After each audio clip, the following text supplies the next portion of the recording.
Coloring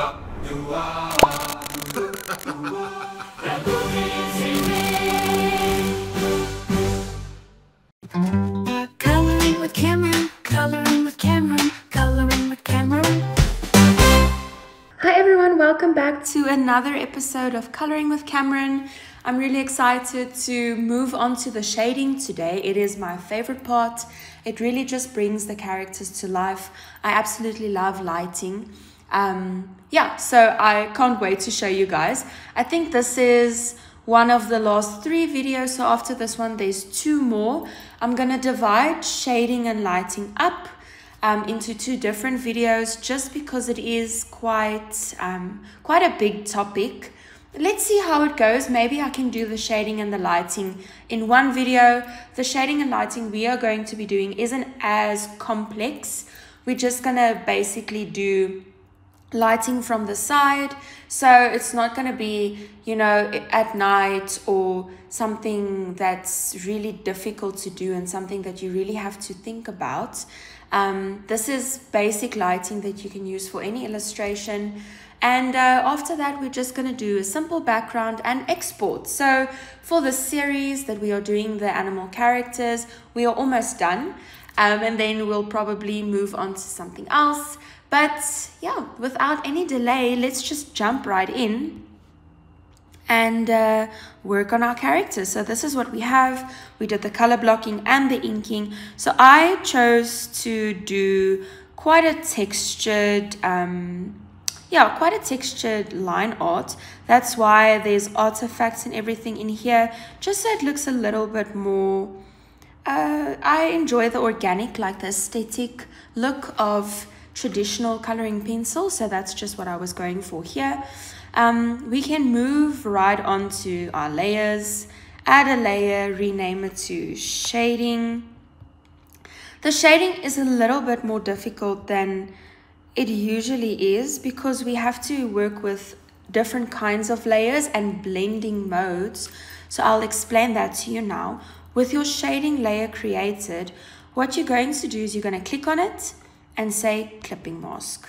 So let's do that again. Click on it and say clipping mask. The clipping mask basically allows you, let me just show you here. I'm going to grab a very basic syrup brush. When I draw, you'll see the clipping mask allows me to only draw within the shape that I have created, which is really helpful. It means that nothing is going to spill over on the side. It's just gonna be something, or the shading is just gonna be in the picture that I created within the coloring layer. So it's not even gonna touch the inking layer at all, which is very nice, really helpful. So I'm going to click on the shading layer that is now a clipping mask on this end here at the side that we usually use to change the opacity, and I'm gonna scroll through these blending modes here at the bottom. You'll see each blending mode has a little icon. So the one that I use for shading is called multiply. You can test these out and, you know, play around with them and see what they do. Most of them are more lighting orientated, so let's go with color dodge. Should make a glow effect. That's also something I use quite often. The overlay, probably when you use a blue, it's gonna overlay your blue onto your artwork. I use overlay often as well. Basically, the ones that I use most is multiply, the normal one obviously, color dodge, and overlay. Those are the ones that I use most. But basically multiply and color dodge are the ones that I use for shading and lighting. So go back to your multiply. You'll see that it has an M next to it instead of an N. The N stands for normal. The M stands for multiply. I'm going to grab a soft brush, and then the shading color is quite an interesting one. I mentioned in the color blocking video that you can use different colors to create different moods within the shading. So for what we have, our very normal lighting circumstances, I usually use a very desaturated brown color. So your outside ring can be in between yellow and red, or yeah, yellow and red, like an orange color, and then you can pull it down and up to make more of a desaturated color. Usually the standard rule of thumb is cool shading as opposed to warm lighting, or cool lighting and warm shading. But let's just keep it as simple as possible. With the next videos that we may do, we'll do more intentional shading, but for now let's just keep it as simple as possible. I'm going to use this color and then just a lighter version of it for the lighting. So the main thing with shading is to shade along the shape. So you don't want to shade on top of the shape like this. This is not, it doesn't create a 3D effect. You want to shade along your shape. So if my shape is circular, I will have a circular shading. I'll draw the shading circular on top like this, instead of having it be straight like this. So let me just scale this down and go back in. Usually you don't really do a lot of you don't do a lot of blended shading like I'm doing now with the soft brush. It's mostly hard shadows, they read better, but I'll do a little bit of both just so you guys can grasp the 3D objects like this that I'm doing now, shading along the shape. It's much easier with a soft brush like we're using now. And then I'll do the hard shadows just so you guys are aware of how to highlight certain areas within your shading. So I'm just going to go here, follow along the shape. You can just scale your brush up and down as you see fit. I'm going to just shade here along this, and then this ear on this side, underneath the eyebrows, on top of the eyelids, here underneath the nose, under this mouthpiece of this panda, and then below the head onto the neck area where the clothes and the skin is intersecting, like here. And then here in the center I usually add some shading, and then along the bottom for the legs. That's the most basic shading that I do with the that I'm doing with a soft brush. And then I'm going to grab this dry ink brush. You can use whatever brush. You can explore and see what you have, but I'm going to use this dry ink brush and then just scale it up a little bit. And then I'm going to go in and basically refine this. I like this textured look. It's really nice and organic. Like I said, it's the same one that I used for my line art, so yeah. And then I'm just going to do some just refined shading. So where these shapes are overlapping, I'm darkening the shading up. Underneath the eyebrows, I usually add a darker ring. In the eyes, under the eyelashes, I usually add some shading like this. And then in the nose, underneath the nose, around the mouth, because the mouth is basically protruding, right? The fur is all sort of the same except for these tufts that I have. I'll highlight some of them with shading too. Within this ear, I'll add some shading. So this is a flat shape, right? But because we want to go along, I'm going to just extend it a little bit, you see. So it ends in sort of a sharp edge there. Then the neck, I'm definitely going to darken. I might even make it a little bit darker because the head is overlapping the neck portion. So let's just make a nice round shape here. Great. Then I'm going to make it light again. Within these folds that I created, I'll probably color in. Going along the shapes, remember, just follow your line art and you should be fine. I'm going to just add a bit of shading to these pillows on the hands. Gonna add the shape going along, and then the pillow. These straps for the dungaree. This dungaree is basically on top of the shirt at the bottom, so I'm gonna add shading there just where they are overlapping. This band isn't as pronounced, but these folds are quite pronounced, so I'm coloring in the overlapping here and then the folds as well. And then just along the leg, I'm gonna make a very sharp edge like that. And then this little tail can get some shading too. So that's the basics of shading. You'll see it already makes quite a difference. Let me just add a bit of shading here too, to the head, and just define it a little bit more. Oh, this is darker, so I'm just gonna fix that up. Yeah, the basics of shading.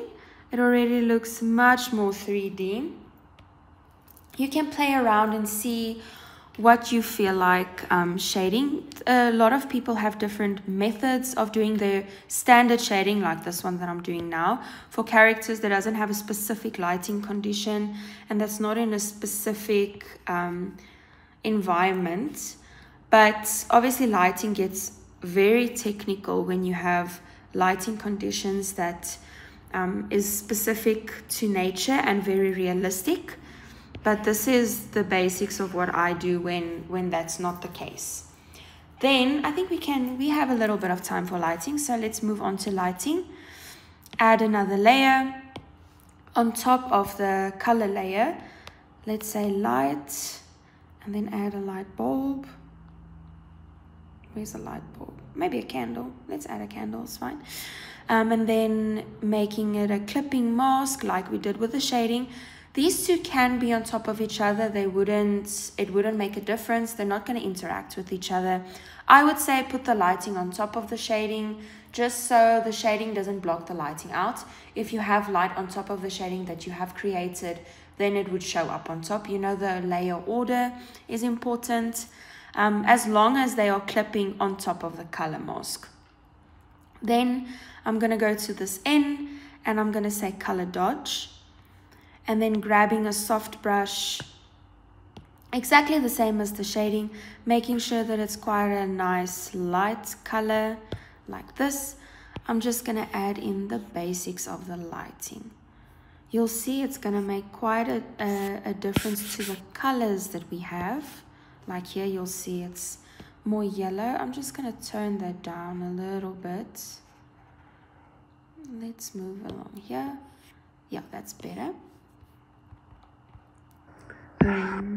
Yeah, and then wherever your shading is not, so on the opposite side, my shading is on this side, so I'll light on the opposite side. The shading is on this side, so I'll light on the opposite side. You can just scale this one down too. The nose, I'm going to just put some light on top. Within this fur, I'll just create some texture as I see. Let's add some texture here and some texture here. Most of it is quite subtle. You don't want the lighting to be too pronounced. Let's add a harder edge here. And the white is a little bit difficult because it's not going to show up as much. With the clothing, you can definitely see a difference. And here, you'll definitely see a difference.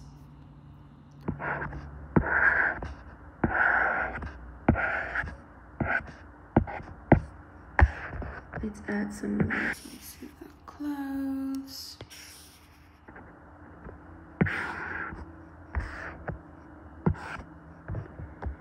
When doing clothes, I prefer a very textured brush. I'm not going to do that in this video. We'll keep it as simple as we can.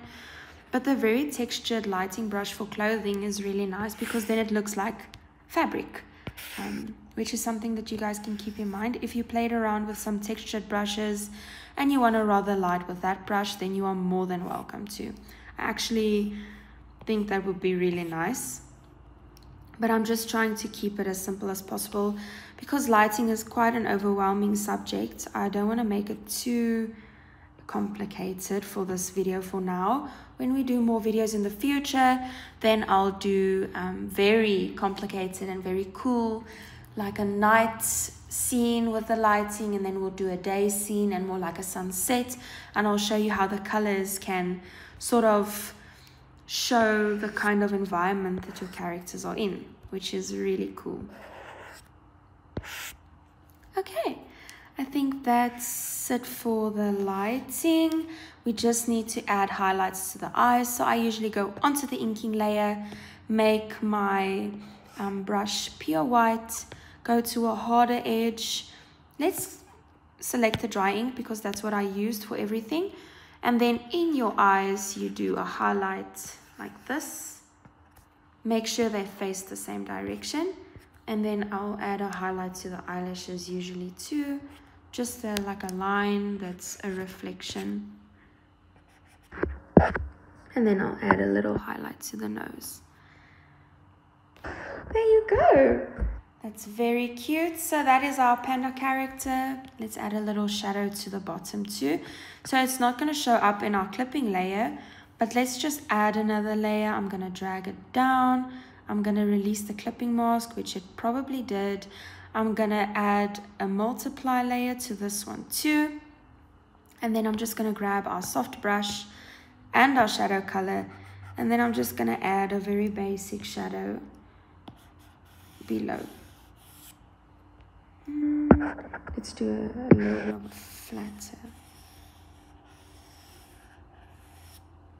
Cool. I'm sure it is below the color layer. Yeah, perfect. So that's our shading and everything for now. And the lighting, we actually did both. You can add some more lighting if you want. My panda character is quite dark because of the gray fur and the dark green dress. So I think this is fine for now. And the line art is dark enough. So yeah, that's lighting and shadow. I'm glad I did it in one video. I'll see you in the next one. And then we will do backgrounds and exporting. So we're almost there, almost done. Can't wait to see what you guys are drawing. Remember to use, let me just write it down for you. Hashtag, oh, this is a soft brush. Hashtag coloring with Cameron.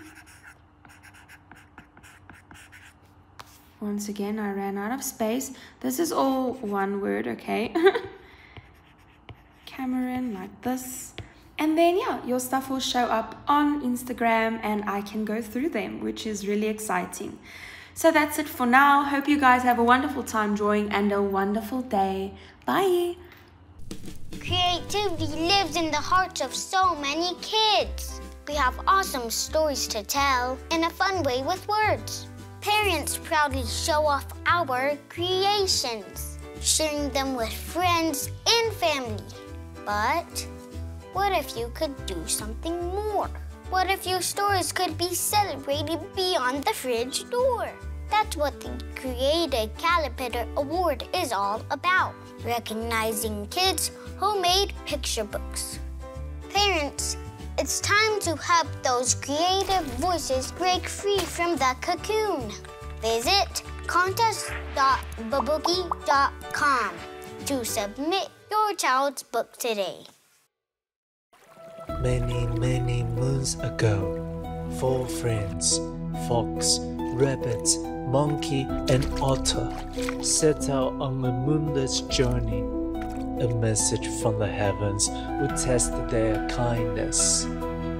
Each friend gave what they could to help a hungry stranger, but one selfless act would forever light up the night sky.